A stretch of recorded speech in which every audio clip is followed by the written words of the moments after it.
ধরিত্রী দিবস হল পরিবেশ রক্ষার জন্য সমর্থন প্রদর্শনের উদ্দেশ্যে প্রতি বছর 22 এপ্রিল পালিত একটি অনুষ্ঠান।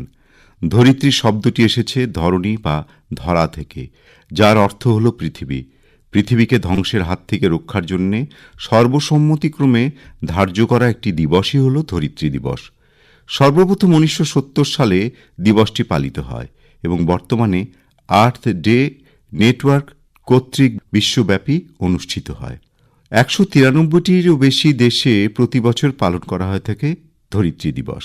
1970 সালের এই দিনে মার্কিন সেনেটর গের্ল্ড নেলসন ধরিত্রী দিবসের প্রচলন করেন। পৃথিবীর অনেক দেশেই সরকারিভাবে এই দিবস পালন করা হয়। উত্তর গোলার্ধের দেশগুলোতে বসন্তকালে আর দক্ষিণ গোলার্ধের দেশগুলোতে শরতে ধরিত্রী দিবস পালিত হয়। এই দিবস 1990 সালের আন্তর্জাতিকভাবে পালিত হয়। 2016 সালে ধরিত্রী দিবসে যুক্তরাষ্ট্র, চীন এবং অন্যান্য 120টি দেশ একটি দিক নির্দেশ প্যারিস চুক্তিতে স্বাক্ষর করেছিল। 1969 সালে সান ফ্রান্সিসকোতে ইউনেস্কো সম্মেলনে শান্তিকর্মী জন ম্যাককনেল পৃথিবী মায়ের সম্মানে একটা দিন উৎসর্গ করতে প্রস্তাব করেন এবং শান্তির ধারণা থেকে উত্তর গোলার্ধে বসন্তের প্রথম দিন হিসেবে 21 মার্চ 1970 সালে প্রথম এই দিনটি উদযাপিত হয়। প্রকৃতির ভারসাম্য রক্ষায় এই দিনই পরে একটি পরিঘোষণায় অনুমোদিত হয়। এক মাস পর একটা পরিবেশগত শিক্ষামূলক দিন হিসেবে একটা আলাদা ধরিত্রী দিবসের অবতারণা করেন যুক্তরাষ্ট্র সেনেটর গের্ল্ড নেলসন, যেটা প্রথম পালিত হয় 22 এপ্রিল 1970 সালে।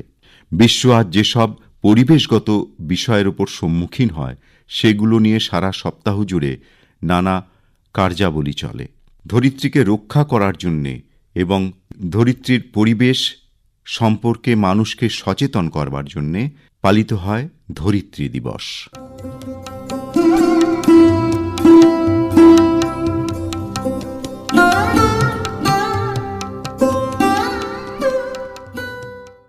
এবারে চলে আসি প্রত্যুষার এ মাসের চিঠির বিষয়। প্রত্যুষার এ মাস অর্থাৎ এপ্রিল মাসের চিঠির বিষয় এক বাঙালির প্রচেষ্টা।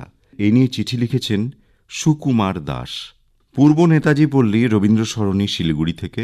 এসো হে বৈশাখ, এসো এসো হে বৈশাখ, স্মরণে এনে বাংলা নববর্ষকে স্বাগত জানাবার এক অভিনব প্রচেষ্টা।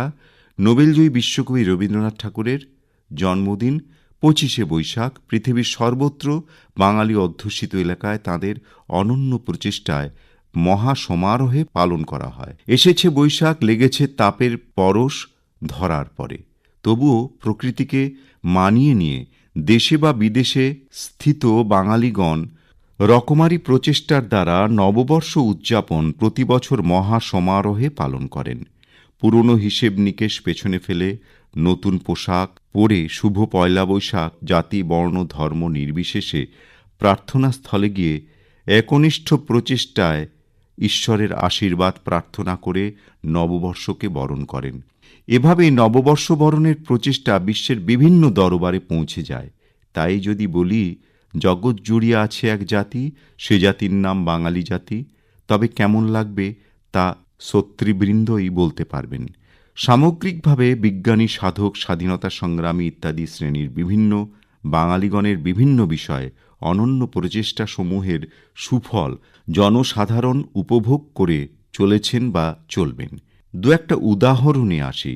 স্বামী বিবেকানন্দ 1893 সালের 11 সেপ্টেম্বর শিকাগো ধর্মসভায় ভাষণের শুরুতে brothers and sisters of America এই অনন্য সম্বোধনে সর্বধর্ম সমন্বয় সাধনের অভিনব প্রচেষ্টা আজও আমেরিকা তথা বিশ্বের বিভিন্ন দেশের ইতিহাসে স্বর্ণাক্ষরে জাজ্বল্যমান।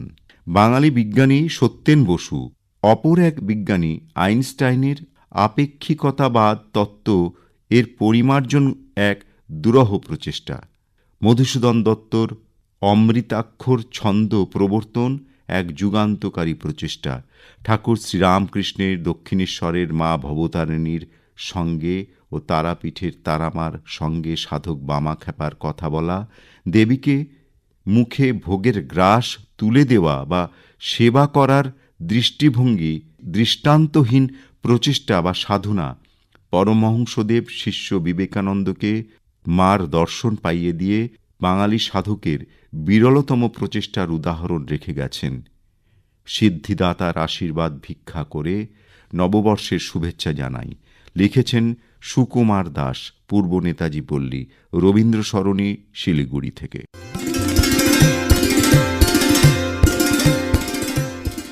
মঞ্জুশ্রী সাহা, আপনি লিখছেন নিউ সার্কুলার লেন, জলপাইগুড়ি থেকে। নতুন বছরের প্রত্যুষে তোমাকে জানাই এক বাঙালির প্রাণভরা শুভেচ্ছা আর ভালোবাসা। সাহিত্যে, বিজ্ঞানে, সমাজ সংস্কারে, শিক্ষা প্রসারে, দেশপ্রেমে, সংস্কৃতিতে, চলচ্চিত্রে এক এক বাঙালির ঐকান্তিক প্রচেষ্টা বিশ্বের দরবারে তাকে বরেণ্য করে তুলেছে। জন্মলগ্ন থেকে শিক্ষা সংস্কৃতির বীজ বপন করা হয় আপামর বাঙালির জীবনচর্চায়। ঘরে অন্যের সংস্থান না হলেও বই যে তার অবলম্বন। পড়াশুনো, গান বাজনা, আবৃত্তি তার প্রতিদিনের রুটিনে বাঁধা। এমন যাদের জীবনযাপন, তাদের প্রচেষ্টা লক্ষ্যভেদ যে করবেই তাতে সন্দেহ নেই। পয়লা বৈশাখ অর্থাৎ বছরের প্রথম দিনে শাড়ি আর ধুতিতে বাঙালি সেজে ওঠার প্রতিযোগিতায় নয়, মননে চিন্তনে একজন পরিপূর্ণ বাঙালি হয়ে ওঠার প্রচেষ্টাই জগতে তাকে শ্রেষ্ঠত্বের দাবিদার করে। বাইরের অলঙ্কারে না সেজে প্রকৃত জ্ঞানে হৃদয় পরিপূর্ণ হলেই বাঙালির চিরাচরিত মান অক্ষুণ্ণ থাকে। রবীন্দ্রনাথ, বিদ্যাসাগর, নজরুল, রামমোহন, স্বামীজি, নেতাজি আরও অনেক বাঙালি অল্প পরিসরে যাদের নাম অনুক্ত রাখলাম, শ্রদ্ধাবনত চিত্তে তাদের প্রণাম জানাই। তাদের প্রত্যেকের একক প্রচেষ্টায় বাঙালির নাম স্বর্ণাক্ষরে লেখা ছিল। প্রবাদ ছিল, আজ বাঙালি যা ভাবে ভারত কাল তা ভাবে। সময় এসেছে ইতিহাসের পাতা উল্টে দেখার। বাঙালির ঐতিহ্য সংস্কৃতিকে রক্ষা করতে হলে পূর্বজদের অনুসরণ করে এক এক বাঙালিকে তাদের নিজ নিজ প্রচেষ্টা চালিয়ে যেতে হবে। দৃঢ় প্রতিজ্ঞ, কঠিন আত্মত্যাগ আর কঠোর আত্মবিশ্বাস তাকে একজন সফল মানুষ, সর্বোপরি একজন সফল বাঙালি হিসেবে প্রতিষ্ঠিত করতে পারে। বন্ধু প্রত্যুষা, তোমার প্রচেষ্টায় আমরাও যেন এক অদম্য জাতি হিসেবে সমস্ত প্রতিকূলতাকে জয় করে এগিয়ে যেতে পারি, লিখেছেন Manjushree Saha, new circular lane, Jalpaiguri থেকে।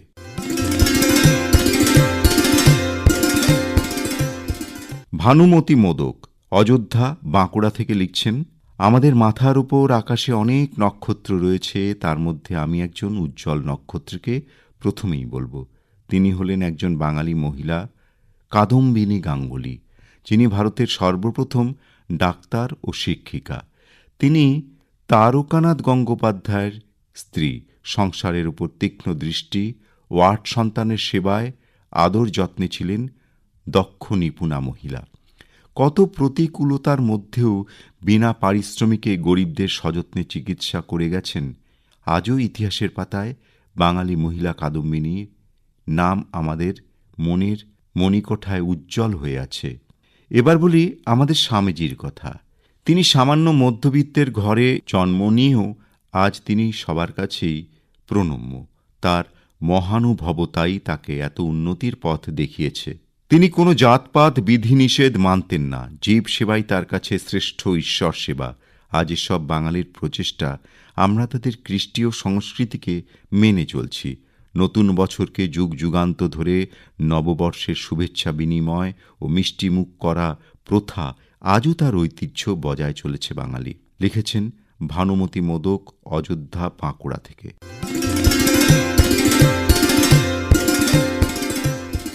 হিরণময়ী সাহু, আপনি লিখছেন গোদালিপুর, কেশিয়াড়ি, পশ্চিম মেদিনীপুর থেকে। বসুধৈব কুটুম্বকম তত্ত্বে বিশ্বাসী আবেগপ্রবণ বাঙালি জাতি যেমন দুহাত বাড়িয়ে আপন করে নিতে পারে, তেমনি দেশ ও জাতির প্রতি অপমান অন্যায় দেখলে নিজের জীবন তুচ্ছ করে প্রতিবাদে গর্জে উঠতে পারে। আবার জ্ঞান, বিদ্যা, যুক্তি, বুদ্ধিতেও বহু মনীষী শুধু দেশের মানুষের কাছে নয়, বিশ্বেও বন্দিত হয়েছেন। বাঙালির মহৎ প্রচেষ্টার বর্ণনা করতে গেলে মহাভারতকেও ছাড়িয়ে যাবে। তাই আজ আমি একজন বাঙালির প্রচেষ্টার কথা স্মরণ করব। চলো পিছিয়ে যাই প্রায় 1000 বছর।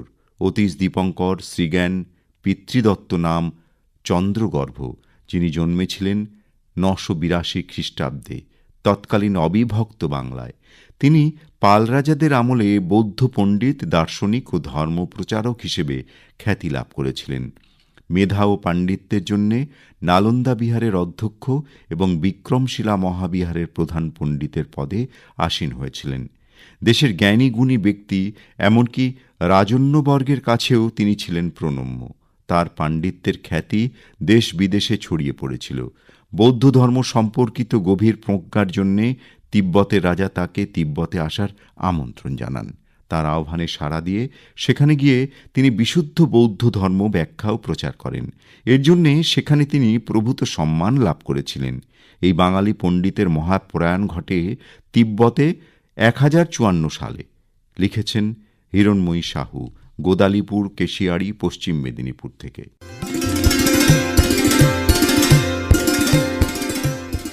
সুব্রত সুন্দর জানা, আপনি লিখছেন কাকদ্বীপ জেলা, দক্ষিণ 24 পরগনা থেকে।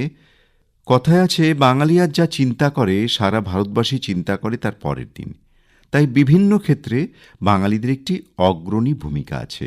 সাহিত্য, বিজ্ঞান, সমাজ চেতনা কিংবা স্বাধীনতা সংগ্রামে অনেক বাঙালির মুখ আমাদের চোখের সামনে ভাসে, যাদেরকে আমরা সবাই চিনি।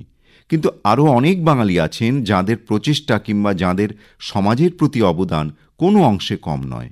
তাদের নাম আমরা জানি না, কারণ তারা সেইভাবে প্রচারের সামনে আসেননি। তেমনই একজন বাঙালি হলেন আমার পশুপতি দাদু, অর্থাৎ পশুপতি জানা। 3 দিকে নদী, একদিকে সাগর ঘেরা একটি প্রত্যন্ত অবিচ্ছিন্ন দ্বীপ, জি প্লট। অত্যন্ত দরিদ্র পরিবারে জন্মগ্রহণ করে বাল্যজীবনে খুব কষ্টে কাটিয়েছেন তিনি।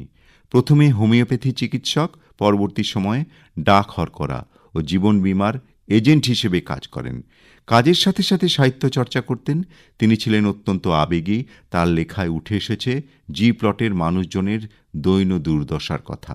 জি প্লট যেন মা, এবং সেই মায়ের কষ্ট প্রকাশিত হয়েছে তার জি প্লটের বোবা কান্না নামক কবিতার মাধ্যমে, যা সাড়া ফেলে দিয়েছিল প্রশাসনিক মহলেও। আজ তিনি নেই। 2016 সালে তিনি আমাদের ছেড়ে চলে যান। কিন্তু তার তখনকার সেই জি প্লটকে উন্নত করার প্রচেষ্টার ফল ভোগ করছি আমরা, ফল ভোগ করছে এখানকার বাসিন্দারা। লিখেছেন সুব্রত সুন্দর জানা, গণেশনগর থানা, কাকদ্বীপ জেলা, দক্ষিণ 24 পরগনা, সুন্দরবন থেকে।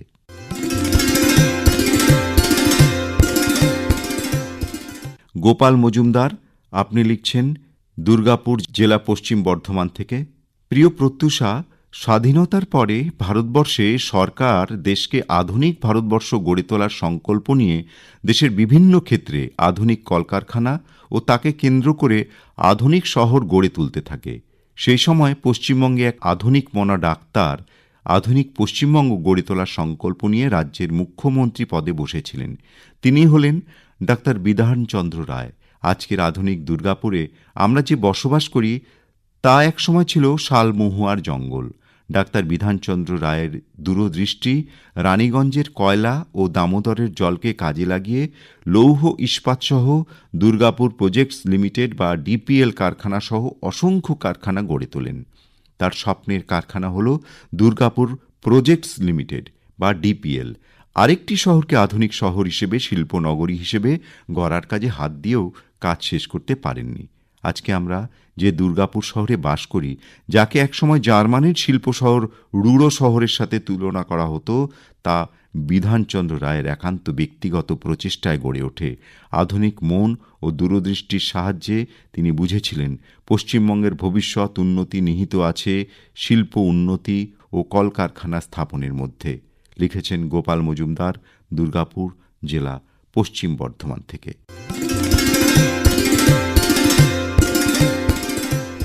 সোমা মুখোপাধ্যায়, নিহারিকা ভবন, দুর্গাপুর জেলা, পশ্চিম বর্ধমান থেকেই লিখছেন, এক বাঙালির প্রচেষ্টা লিখতে বসে প্রথমেই মনে পড়ছে যাঁর অক্লান্ত পরিশ্রমে তারবিহীন যন্ত্র বিনা বাধায় এখানে সেখানে নিয়ে বসে শুনতে পাই তাঁর কথা। তিনি হলেন প্রখ্যাত বৈজ্ঞানিক আচার্য জগদীশচন্দ্র বসু। তিনি প্রথম গাছেদেরও যে প্রাণ আছে, অনুভব করার শক্তি আছে তা লক্ষ্য করেন। লজ্জাবতী লতার সাহায্যে তিনি বিশ্বের বিজ্ঞানী সমাজে উদ্ভিদের প্রাণ স্পন্দনের অস্তিত্ব প্রমাণ করেন। জড় চেতন সর্বত্রই যে প্রাণের নির্বাধ প্রকাশ, এই স্পর্শকাতর সম্পর্কিত গবেষণায় তিনি লাভ করেছিলেন বাঞ্ছিত সাফল্য। তিনি বিদ্যুৎ তরঙ্গ বিষয়ে তাঁর মৌলিক আবিষ্কারের দ্বারা বিনা তারে বার্তা প্রেরণের সম্ভাব্যতা প্রমাণ করেছিলেন। বেতার যন্ত্র আবিষ্কারকের সম্মান প্রকৃতপক্ষে বাঙালি বিজ্ঞানী জগদীশচন্দ্র বসুরই প্রাপ্য। লিখেছেন সোমা মুখোপাধ্যায়, দুর্গাপুর জেলা, পশ্চিম বর্ধমান থেকে।